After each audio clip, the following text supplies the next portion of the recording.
বন্ধুরা, আজকে তোমাদের আমি নিরামিষ একটা ডাল করে দেখাবো, বিউলির ডাল। বিউলির ডাল এত গরম পড়েছে, বিউলির ডালটাও ঠান্ডা, আর ঝিঙে দিয়ে আর সজনে ডাঁটা দিয়ে বিউলির ডাল করে দেখাবো। দেখো, আমি এখানে মাঝারি সাইজের বাটির 1 বাটি বিউলির ডাল নিয়েছি। এখানে 250 গ্রাম হবে। প্রথমে ডালটাকে আমি একটু ভেজে নিই। ডাল একটু ভেজে রান্না করলে স্বাদটা একটু বেশি ভালো হয়। বেশ লাল লাল করে ভাজা হয়ে গেছে।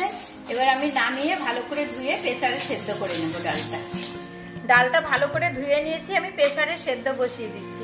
একদম গলাবে না, ডালটা গলে যাবে কিন্তু গোটা গোটা থাকবে। এরকম করে সেদ্ধ করলে খেতে কিন্তু খুব ভালো হয়। এরকম ডালটা কি সুন্দর সেদ্ধ করে নিয়েছি, সেদ্ধ হয়ে গেছে, আবার গোটা গোটাও রয়েছে। আমি কিন্তু কিছুই দেইনি, লবণ হলুদ, এমনি শুধুই সেদ্ধ করে নিয়েছি। ডালটা আমি ফোড়ন দেব, তার জন্য সর্ষের তেল দিচ্ছি কড়াইতে। ফোড়নের জন্য দিচ্ছি 2টো তেজপাতা, 2টো শুকনো লঙ্কা, একটু রাঁধুনি আর একটু মৌরি। মৌরি দিলে খেতে কিন্তু খুবই ভালো লাগে এই বিউলির ডালে। ফোড়নটা হয়ে গেছে, আমি ঝিঙেগুলো আগে দিয়ে দিচ্ছি।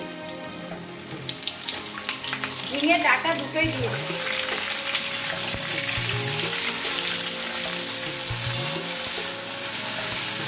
ঝিঙে ডাঁটা হালকা করে ভেজে নিয়েছি।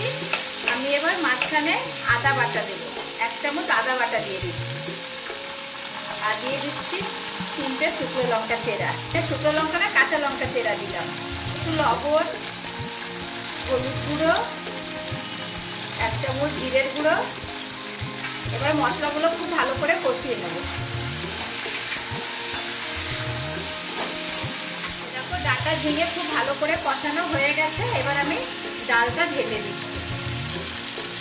বিউলির ডাল একটু পাতলা, গাঢ় গাঢ় হয়, বেশি পাতলা হয় না। এইভাবে ডাল করলে কিন্তু খুব ভালো লাগে গরমকালে, শরীরটাও ঠান্ডা থাকে। আর বিউলির ডাল, রাঁধুনি, মৌরি এগুলো তো ঠান্ডা মশলা।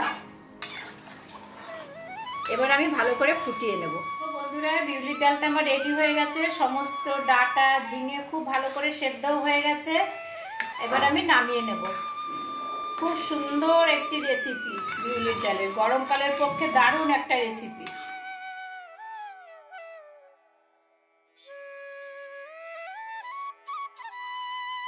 বিউলির ডালের রেসিপি করে ফেললাম।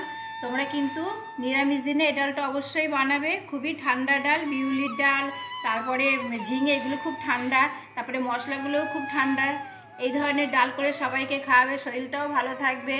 আমার এই ডালের রেসিপিটা তোমাদের যদি ভালো লাগে তাহলে অবশ্যই আমার চ্যানেলটি সাবস্ক্রাইব করে দিও। আর যারা নতুন বন্ধু আছো, যারা এখনও আমার চ্যানেলে আসোনি, প্লিজ আমার চ্যানেলে এসে আমার চ্যানেলটি সাবস্ক্রাইব করে দিও।